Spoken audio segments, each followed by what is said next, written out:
years, football's biggest nations convinced themselves that the Messi problem was finally over.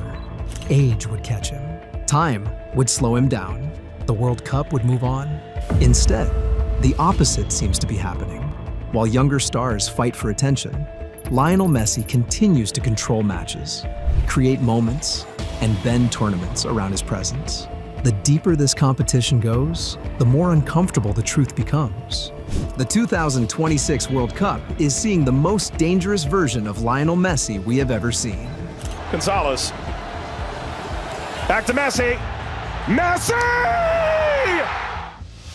On the 22nd of June, inside a packed stadium in Dallas, Lionel Messi did something that no man and no woman had ever done before him.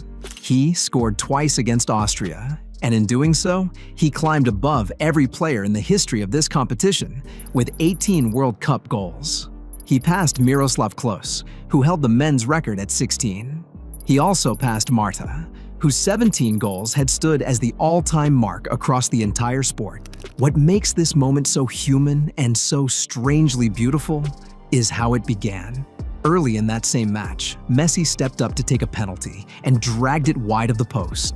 He later admitted he was furious with himself, and you could see the frustration carved into his face.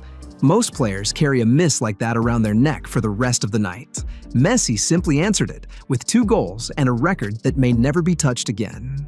The man who missed became the man who made history, all inside the same 90 minutes. And that single record, as staggering as it already sounds, turns out to be only one line in a list so long that it has quietly rewritten the entire history book of this competition. The 18 goals are only the beginning of what this man has stolen from the record books. He now holds the record for the most assists in World Cup history with 8, drawing level with the great Diego Maradona himself. He owns the most goal contributions ever recorded at 26, and he has played more World Cup matches than any human being who has ever lived, with 28 appearances. He has created 76 chances across his World Cup career, which is more than any footballer who has ever stepped onto this stage. There is even a record built out of his failures, because he has both taken and missed more penalties than anyone in World Cup history, which somehow makes him feel more human and more frightening at the same time. Yet, the number that truly breaks the mind is this one. Messi has scored 12 World Cup goals after turning 35 years old, and that total is greater than what Cristiano Ronaldo, Maradona, Neymar, and Thierry Henry each managed across their entire World Cup careers. One honest note belongs here for the sake of truth, because the legendary Just Fontaine still holds the record for most goals inside a single tournament, with 13 back in 1958, and that particular mark remains standing. Every one of these numbers tells you precisely what Messi has done.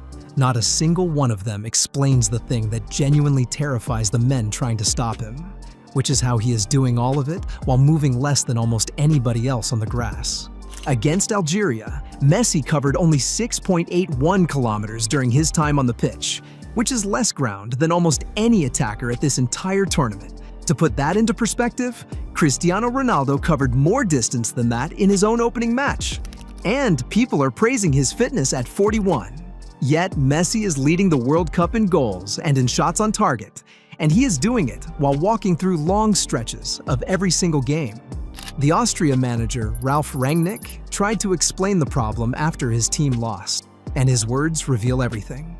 He admitted that Messi no longer does the legwork he once did, that he likes to drift to the side and pause near the goal, and that this is exactly what makes him so impossible to defend. While everyone else is sprinting and pressing and chasing shadows, Messi is quietly saving every drop of energy for the one moment that decides the result. The numbers confirm something almost unfair, because his finishing against Algeria was measured as the most clinical of any player at this World Cup. He is no longer trying to rule every second of the match. He is hunting patiently for the single second that ends your tournament. And there is footage from earlier in this same competition that shows exactly how merciless that hunt has become. 6 days before the record fell in Dallas, Messi walked onto the pitch in Kansas City for a moment that carried a weight far heavier than football itself. It was his 200th appearance for Argentina, and it arrived exactly 20 years to the day after he first debuted as a frightened teenager. By the end of that night, he had scored his first ever World Cup hat trick, becoming the oldest man to ever score 3 in a single World Cup match at 38 years and 357 days old. He broke down in tears after the opening goal, and afterwards, he revealed it had nothing to do with the game at all, because he had been carrying private grief through some very difficult personal days. His teammate Enzo Fernández watched him in something close to disbelief and said that it was as if time never managed to catch up with him. There was a quiet poetry hiding in who stood in the Algerian goal that evening, because the goalkeeper was Luka Zidane, the son of Zinedine Zidane, one of the few names ever whispered in the same breath as Messi. The young Zidane could do absolutely nothing as a curling left-foot strike bent past him into the corner. That hat trick was not luck, and it was not one hot night, because the uncomfortable truth is that this version of Messi has been quietly engineered across 20 years of constant reinvention. People who only watch the World Cup once every 4 years tend to miss the most important secret about Messi, which is that the player tearing teams apart today is the 5th completely different footballer he has become. The respected analyst Guillem Balag captures it perfectly when he says that Messi has reinvented himself at least 5 separate times in order to stay ahead of a sport that has spent 2 whole decades trying to catch him. He began life as a flying winger who terrified defenders down the right touchline. Then, on the 2nd of May in 2009, his coach Pep Guardiola pushed him into the center against Real Madrid, and Barcelona dismantled their greatest rival 6-2. The false 9 was born that very night.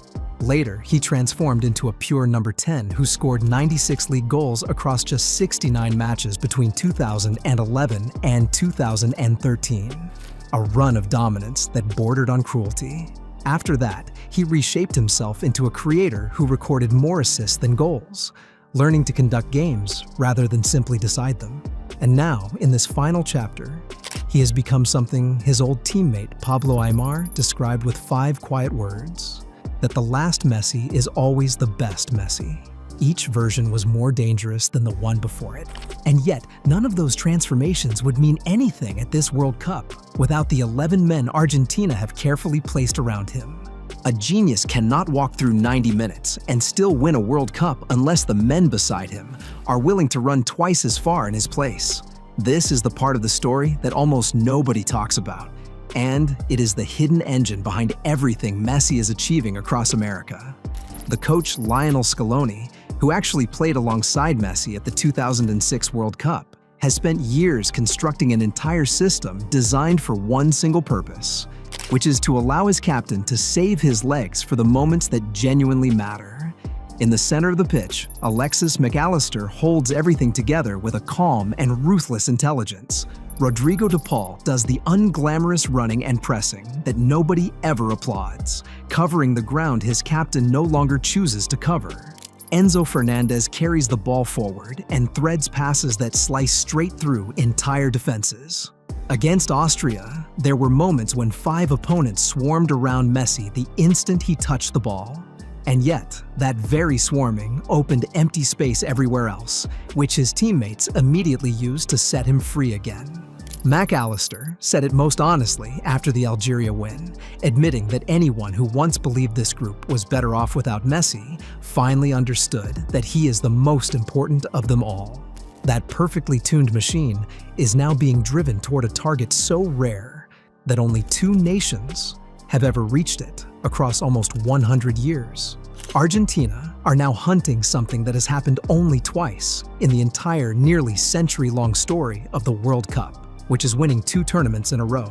Italy did it during the 1930s, and Brazil did it in the early 1960s, and that is the whole list. If Argentina lift this trophy, they will become only the 3rd team in history to defend a World Cup. And here is the detail that makes it feel almost impossible, because both Italy and Brazil achieved their repeats on their own home continent. No champion has ever successfully defended the World Cup this far from home, which means Argentina are chasing a feat that has genuinely never been done before. The danger, of course, is that the young hunters are closing in fast, and they can smell the blood. Kylian Mbappé already has 16 World Cup goals and is breathing right down Messi's neck. And after his latest brace, he openly confessed that to keep up with what Leo is doing, he will have to do even more. Erling Haaland is scoring freely for Norway, and even Cristiano Ronaldo refuses to fade quietly into the night. The entire planet is now watching one aging genius try to outrun history itself, knowing in their hearts that this is almost certainly the very last World Cup he will ever play. If you truly believe this is the greatest final act football has ever witnessed, tell me in the comments below what this version of Messi really means to you. I read every single message you leave, so share your honest thoughts and let us sit with this moment together.